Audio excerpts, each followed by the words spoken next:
Bharatiya Janata party को खड़ा करने में हम लोग तब जुड़े थे जब भारतीय जनता पार्टी की स्थिति बहुत छोटी थी और हम लोगों के समाज के लोग तो खास करके उस समय तक कांग्रेसी हुआ करते थे और हम लोगों ने बहुत शिद्दत के साथ बहुत मेहनत के साथ भारतीय जनता पार्टी को नीचे तक ग्रास रूट तक पहुंचाने का काम किया। और आज मैं अलग होते हुए फख्र से कह सकता हूं कि भारतीय जनता पार्टी का एक लेमन जूस भी मैं नहीं जानता हूं। मैंने भारतीय जनता पार्टी को दिया है, भारतीय जनता पार्टी से कुछ लिया नहीं। अपने जवानी के स्वर्णिम वर्ष से अपनी सारी प्रतिभा, सारी ताकत, सारा प्रभाव जो पटना विश्वविद्यालय की छात्र राजनीति से हम लोग उठ करके खड़े हुए थे और बिहार के इलाके, हर इलाके में हम लोगों का समर्थक वर्ग था, उनको भारतीय जनता पार्टी के साथ जोड़ने का काम किया।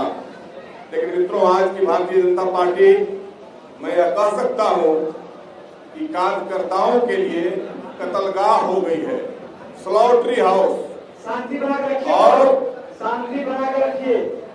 खास अपर कास्ट के लिए कब्रगाह है। जो भी टैलेंटेड लोग हैं उनको सुला दिया जाता है, कब्र में जैसे सुला दिया जाता है, मीठी छुरी से जबह करके और उनको कब्र में सुला दिया जाता है। तो भारतीय जनता पार्टी की आज यही स्थिति है। और जिस ढंग से आज की लड़ाई, बिहार में कोई एनडीए और यूपीए नहीं है। यूपीए मतलब राष्ट्रीय जनता दल, राष्ट्रीय जनता दल के नेतृत्व का यूपीए है। तो जो एनडीए है, जिसका नेतृत्व भारतीय जनता पार्टी करती है, वह राष्ट्रीय जनता दल का दूसरा एडिशन है।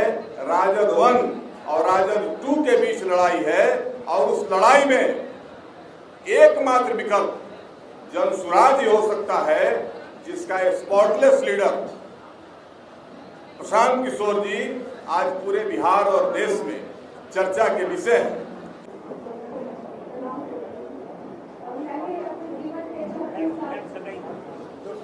मैंने अपने जीवन के 26 साल भाजपा को दिया था। भाजपा की शुरुआत से लेकर और उसको करने तक में मेरी भूमिका रही थी। और ऐसे बहुत से पत्रकार हैं जो मुझे जानते हैं सामाजिक क्षेत्र में। जब नीतीश जी की सरकार आई थी, सुशासन की सरकार जब आई थी, तो उस समय मैंने बढ़ चढ़ के समाज के लिए काम किया था और एक पहचान बनाई थी। लेकिन आज के दिन में जो भाजपा है, शायद लगता है कि हम लोगों की जरूरत अब नहीं रही है। और आगे जो भी होगा, मैं 1.5 सालों से प्रशांत जी को फॉलो कर रही हूँ। अब मुझे लग रहा था कि एक विजन लेके कोई आदमी तो आया है जो समाज के लिए सोच रहा है। आज ये कहना है कि जाति धर्म से ऊपर उठके प्लीज बिहारी पहले हम लोग बन जाए और बिहार के लिए सोचें। यही सबसे बड़ी शुभकामना। और यही समस्तीपुर वासियों के लोगों को मेरा आदरणीय प्रणाम। और बहुत लोग यहाँ आए हैं जो मुझे समर्पित कर रहे हैं, जन स्वराज को समर्पित कर रहे हैं। और आगे देखिए, आगे जाकर के